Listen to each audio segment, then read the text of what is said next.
সকালে বিকেলে যখন চা খাই তখন যদি সঙ্গে এই ধরনের কুকিজ পাওয়া যায় তাহলে কার মনটা ভালো হয় না বলো।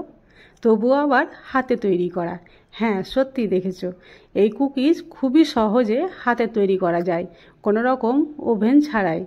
তো চলো গ্যাসের চুলায় এই ধরনের কুকিজ আমি তৈরি করে দেখাচ্ছি, আর একদম সহজ সরল পদ্ধতিতে। আশা করছি তোমাদের খুবই ভালো লাগবে। তো চলো ভিডিওটি স্কিপ না করে প্রথম থেকে শেষ পর্যন্ত দেখো। ভালো লাগলে অবশ্যই লাইক করে দিও। সবাইকে শুভ সকাল। আমার আর একটি কুকিং ব্লগে তোমাদের সকলকে স্বাগত। এখানে একটা খালি বোল নিয়ে নিয়েছি, আর সেটাতে একটা ডিম ফাটিয়ে দিয়ে দিলাম। এবার দিয়ে দিচ্ছি স্বাদ মতো লবণ, মানে 1 চিমটি বরাবর দিয়েছি লবণটা। আর তারপরে দিয়ে দিচ্ছি 4 টেবিল চামচ চিনি। আর খুব ভালোভাবে মিক্স করে নিচ্ছি যাতে চিনিটা খুব ভালোভাবে ডিমের সঙ্গে মেল্ট হয়ে যায়।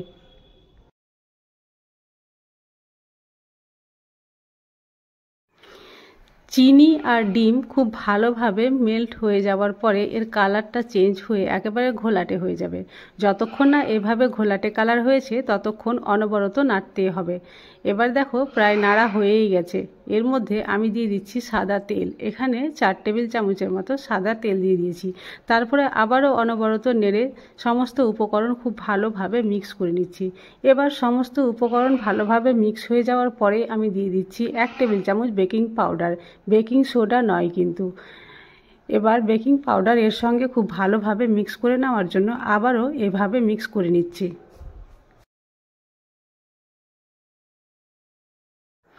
এরপরে এখানে আমি অল্প অল্প ময়দা দেব আর ভালোভাবে মিক্স করতে যাব। আর এভাবে মিক্স করে করে একটা সফট ডো তৈরি করব। তো যতক্ষণ না পর্যন্ত ডো তৈরি হয়েছে ততক্ষণ আমি ময়দা অল্প অল্প করে দিতেই থাকবো।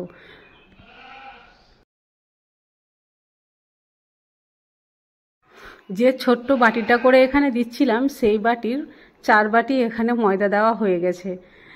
আর এবার হ্যান্ড উইক্সটা বাইরে সরিয়ে রেখে দিয়ে নিজের হাত দিয়ে মেখে একটা সফট ডো তৈরি করে নিলাম।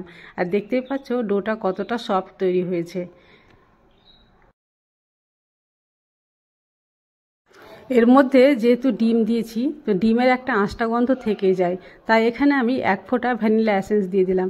তোমাদের কাছে যদি ভ্যানিলা এসেন্স না থাকে সেই মুহূর্তে তাহলে তোমরা এর পরিবর্তে এলাচের গুঁড়োও ইউজ করতে পারো, সেটাতেও কিন্তু খুব ভালো কাজ হয়।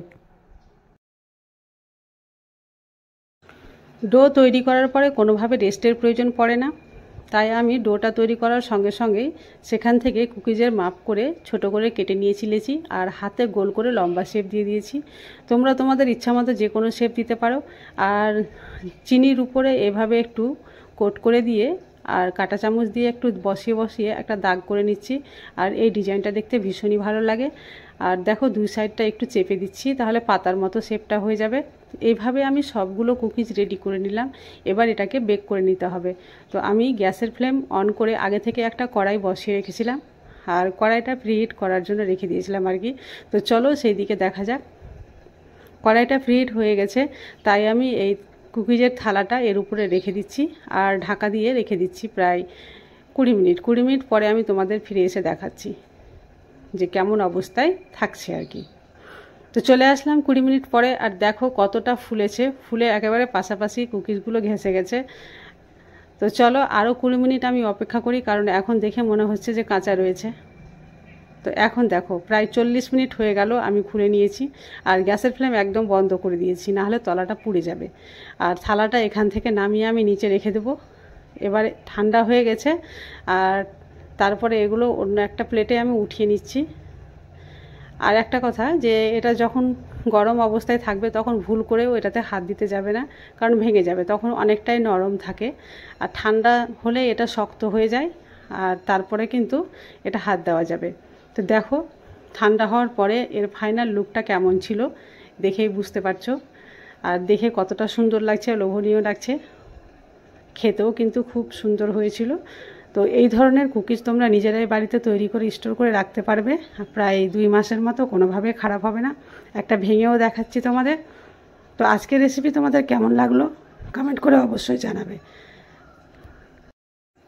তো এই ধরনের সহজ সহজ রেসিপি আমি প্রতিদিনই নিয়ে আসি। তোমাদের যদি ভালো লেগে থাকে প্লিজ চ্যানেলটি সাবস্ক্রাইব করে দিও।